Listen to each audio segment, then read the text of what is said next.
I'm Dan Galushin. Welcome to another edition of Shoot N Plink. Today we're going to be talking about a spring piston air gun.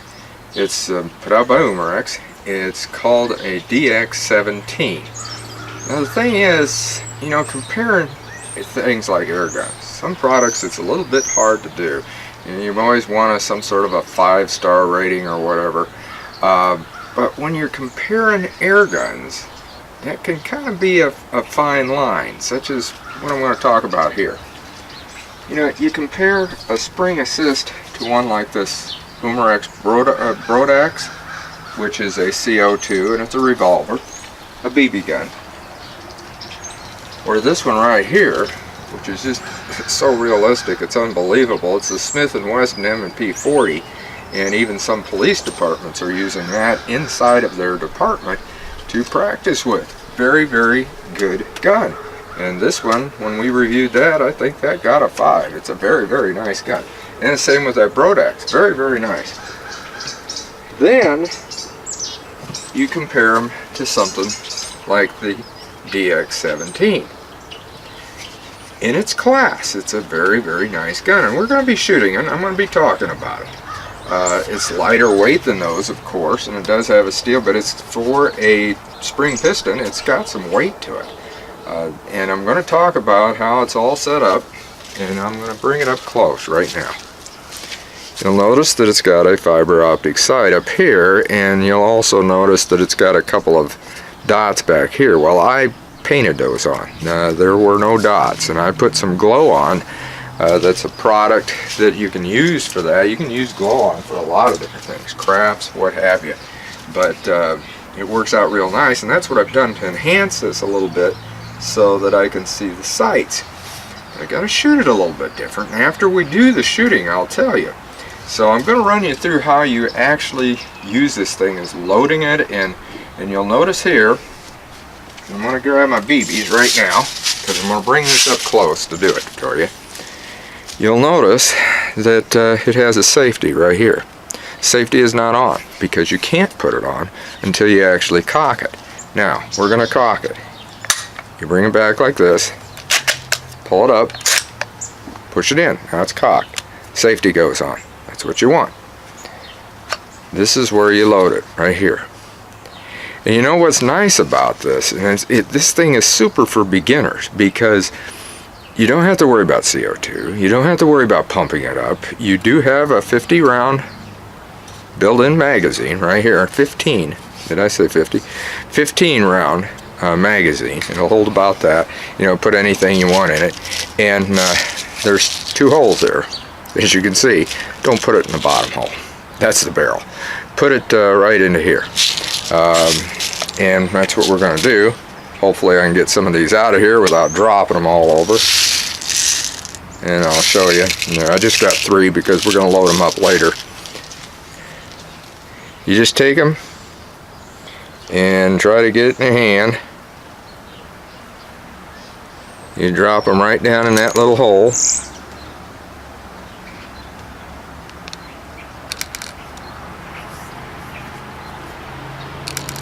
And there's 3 rounds. Now I'm going to load the rest of them too, and then we're going to be shooting. Like I said, you just put them right down in there, and then once you're done, you just close it like this. And then to load it, and I suppose I better go ahead and load the rest of them. So I'm going to show you how you go ahead and load it afterwards, because it's already cocked. So hang on here, I'm going to do some loading. Alright, got it loaded. Didn't want to let you sit there and go through all of that, but I didn't want to close this because, and by the way, we are using the Umarex steel BBs right here. Am I going to run it? Yeah, there it is. That's what we're using. And in fact, you get a little container of them with the, not like this, not a big container like this, but a little tin of them that comes with the gun. It's kind of a kit on this thing. Now, this is why I didn't go ahead and close this. You put it down like that, you pick it up, and then that loads the first round. Now, what we're going to do is we're going to go back here and we're going to shoot from about 7 yards. And then I'm going to tell you what we do and why, the way I'm shooting it. So, and the target is right down here. So I can't see it. It's just a cheapy type thing that I put together with a piece of cardboard. That's all. That's all you need for this sort of thing. So we're going to go back there, and I'm going to shoot. I'm going to come back and talk to you about it. You'll notice that I've already been doing some shooting at this target. You can see it scattered, and that's because of what we're going to be talking about. So now we're going to take some shots and see what happens. Remember, take safety off.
You've seen the shooting up close.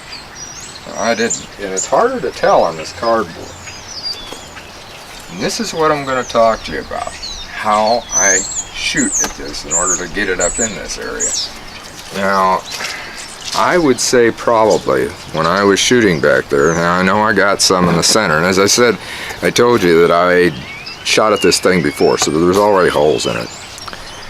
But I bet a lot of them hit right up in here. And I'll tell you why. This gun shoots high and to the left. And so in order to get it at the bullseye, I have to aim it down here. But it depends on what distance you're shooting from. It varies. I mean, the further back I go, I'm having to shoot maybe a little bit lower or whatever. If I get up closer, then eventually I can nail it right here. So normally this is how you would set your sights. Right here, so that your sight was right, this bullseye was setting right on your sight. Well, you don't do that. What you do is you come down here and you shoot down here in order to get it up here. These sights are not adjustable, so that's what you have to do. There's another video out there by Airgun Replica. It's a very good one. And he's got some pretty good theories on what he's thinking it is, because his is shooting the same way. It's high and to the left. But otherwise, once you get it in, that's not too bad. You know, that's it. And the nice thing about that, you think about it, this is going to teach you something. It's going to teach you how to adjust your sights without actually manually adjusting them. If you're aiming down like this and all of a sudden, gee, I'm not hitting right, it teaches you to bring it down like that. Because if you were out in the field and you were doing something, say if you were in a competition and all of a sudden you're in the middle of that competition, for some reason your sights are off, what are you going to do? Well, you can't sit there and adjust them. You're just going to have to do it this way. So it teaches you that. Again, this is a spring piston.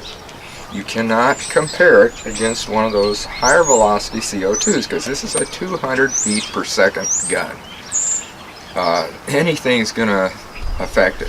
Wind of any sort, because BB anyway, wind will affect BB. It'll affect anything, but definitely BBs in a lower velocity, yes. And I experimented with that. I used a fan. I shot indoors, used a fan, and you wouldn't believe what it would do to that. It would just throw it off to no end.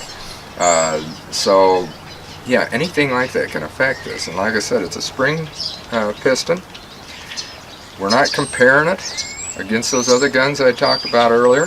It has a very, very nice trigger pull. I really like that. I like the loading. As you can tell, you can load fast with this. You put your 15 rounds in here, bang, bang. You know, it's that easy. So for what it is, the DX-17, I'm giving it a 4.5. 4.5 stars, that's right. Because of what it is, it's got good weight to it. This is metal, by the way, this slide. And I like the loading. I like everything about it. I like the trigger pull. Sure, you got to gauge it, and unfortunately the sights aren't adjustable. But other than that, it's a doggone good little gun, especially for the price point on it. And nationally, spring piston guns are going to be cheaper. At least I think they are, and they always have been. And this is what most of us have started out with. It's a good gun to start out with. And you always want to be safe with any of them. There will be some bounce backs on your BBs, but BBs have a tendency to bounce back at you and ricochet around. So you want to be careful with that. That's why you always wear your eye protection. And that's very, very important with any gun, but especially a BB. So again, I'll give it a 4.5. That DX-17 is not the hell that bad of a gun. So until next time, shoot safe and have a great day of blinking.